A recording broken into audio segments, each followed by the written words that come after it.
Arne Slot, Enzo Maresca, two managers who have one thing in common. Both of them won titles in their first season. Maresca won the Club World Cup while Slot won the Premier League. So how will this clash go?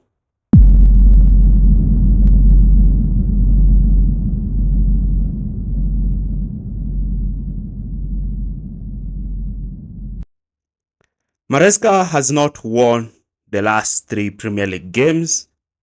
He just won the Benfica game courtesy of an own goal, and Chelsea have not been quite in great form. And now they are faced with a task to actually get back to the winning ways by playing Slot's Liverpool. Slot, on the other hand, started the season quite well, 5 out of 5 wins, but after the defeat by Crystal Palace, Arne Slot's Liverpool have not won their last two games. And the problems that were seen in Liverpool's defense have now started to catch up with them. Now, the situation at Liverpool is that they have not won back-to-back games, but they did not start the season well. It was hoped that the performances would actually catch up with the results, but now it is the results that are catching up with the poor performances. However, Slot is also looking at this game to actually get his team back on track. Now, before we start this analysis, do not forget to like, share, and subscribe. Leave your comments in the comment section area below, and let's proceed. So, Liverpool Football Club have been facing a challenge this season tactically. And in this video, I want to try and show you some of the challenges that Liverpool have been facing and what can they actually do. So when you look at this clip, you see Chelsea and Liverpool have not given the correct player numbers, but I'm just giving you a tactical insight on the problems that Liverpool are actually facing. So Liverpool are a high, intense, aggressive playing team, meaning that they commit a lot of players in the forward press and they also play with an aggressive highline.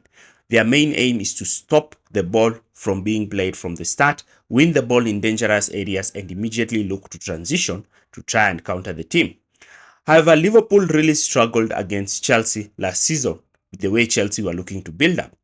Liverpool were looking to press with an aggressive 4-2-4 structure, and in this structure, Chelsea were looking to introduce Robert Sanchez as an extra player during build-up, and this sometimes caused some issues for Liverpool that made it difficult for Liverpool to play through Chelsea. But Liverpool's 4-4 structure has been one structure that has enabled them to actually get the best in their press. However, this season Liverpool's press has not been structured.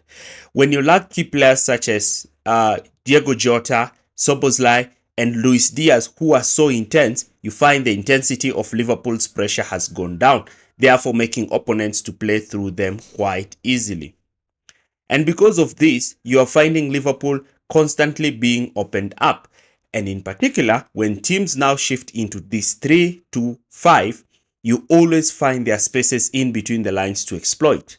Now, when Liverpool look to press, they commit 4 players into pressing that back 3. And if you are able to manipulate the 2 pivots and the 2 attacking midfielders, you'll always have an extra 2 players against Liverpool. Now, we saw that with Chelsea last season where they were able to make line-breaking passes into midfield and they were automatically able to play through Liverpool in that midfield. But this is heavily on centre-backs who are able to exploit these pressing triggers. Here you can see Reece James is able to play the ball directly to Fernandes, and that simple ball to Fernandes opens up huge spaces in Liverpool by taking out their midfield and defense and attacking lines out of the game.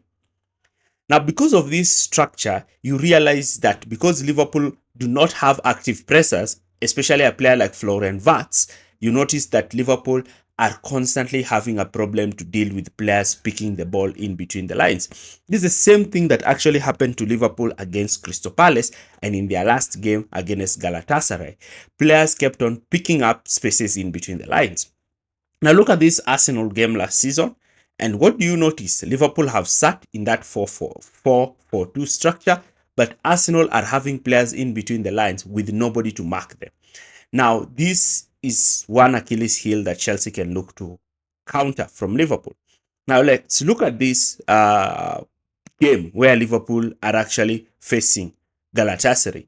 And you notice that what is happening is that half space player again.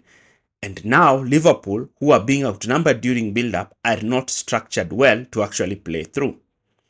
And because of this, teams are looking now to overload Liverpool's backline with so many players. And because Liverpool are looking to try and cover midfielders as well as go man to man in that press, they are always leaving themselves vulnerable, especially with players like Vats not developing it. With Maresca, we are starting to see Maresca even shifting into a more 2-3-5 when he's facing more of a one-man press. But I think with Liverpool, because they press with two, Maresca might just decide to stick with the back three. Now, if Chelsea moved with this 2-3-5, then they automatically have numerical superiority in midfield, making them to have many and many players in midfield.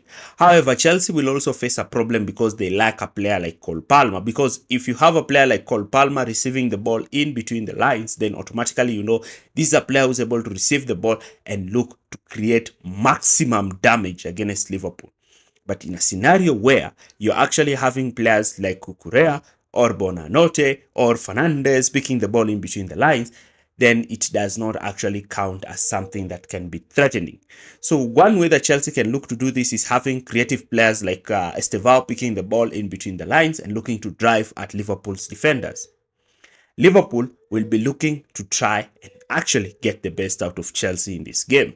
So Chelsea can look to exploit the spaces in between the lines in Liverpool's structure and try to create problems. However, will they actually be able to do that? This is something that Enzo Maresca has to answer. He has to come up with a plan to get the best out of Liverpool. He has to come up with a plan to actually take Chelsea to the next level. It's going to be an interesting match, noticing that both of those teams are losing key players. What do you think? I'll go to do the next analysis where I give you my preview, my lineup preview for Chelsea, and also giving you how I actually think Chelsea and Liverpool can look to match each other. Once again, thanks for watching and see you in the next video.